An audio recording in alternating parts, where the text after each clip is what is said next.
Guys, നിങ്ങൾക്ക് ഞാനൊരു കാഴ്ച കാണിച്ചു തരാം. നമ്മുടെ ബുർജ് ഖലീഫയുടെ താഴെയുള്ള ഫൗണ്ടൻ വ്യൂ ഉണ്ട്. അപ്പോൾ ആ വ്യൂ എങ്ങനെയാണ് ക്ലീൻ ചെയ്യണമെന്ന് കാണിച്ചിട്ടെ. ഗൈസ്, ഇത് കണ്ടോ, ചെറിയ റോബോട്ടിക് മെഷീനാണ്. ഇത് പൂളിൻ്റെ ഉള്ളിലാണ്. ഈ കാണുന്ന ദുബായ് മാളിൻ്റെ എല്ലാ പൂളിൻ്റെ ഉള്ളിലും ഇവനാണ് ക്ലീൻ ചെയ്യുന്നത്. ഇവനിങ്ങനെ ഓടി നടക്കും. ഇങ്ങനെ ഓരോ അഴുക്ക് കാണുന്നുണ്ടോ ഗൈസ്? നോക്ക്, ഇവിടെ നോക്ക്, ഇവിടെ ഒന്നുമില്ല, പക്ഷെ ഇവിടെയുള്ള അഴുക്കൊക്കെ ഇങ്ങനെ പയ്യെ സക്ക് ചെയ്തെടുക്കും.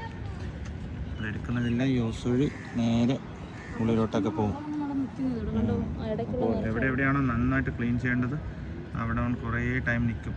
നിന്ന് നല്ല രീതിയിൽ ക്ലീൻ ചെയ്യാൻ പോകുന്നിടത്തെല്ലാം ഉണ്ടാവുക വൃത്തിയാക്കി പോവുകയാണ്. ഇനി ഈ ലെയർ അടുത്ത റൗണ്ട് വരുമ്പോഴത്തേക്കും ചെയ്യും.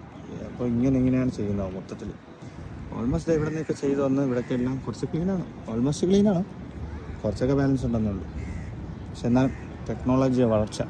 ഈ വീഡിയോ എടുത്തത് എന്തിനെന്ന് വെച്ചാൽ, ഇത് കണ്ടപ്പോൾ എനിക്ക് പഴയ കാര്യങ്ങൾ ഓർമ്മ വന്നു. ഞങ്ങളുടെ കമ്പനിക്ക് ഇങ്ങനെ ഒരു വർക്ക് ഉണ്ടായിരുന്നു. ഈ മെഷീന് വേണ്ടി ഉള്ള ഈ മെഷീൻ വർക്കൊക്കെ ചെയ്യുന്ന കമ്പനിക്ക് അവർക്ക് സപ്പോർട്ടായിട്ട് നമുക്ക് വൈഫൈയും ഇൻ്റർനെറ്റും പ്രൊവൈഡ് ചെയ്യണമായിരുന്നു.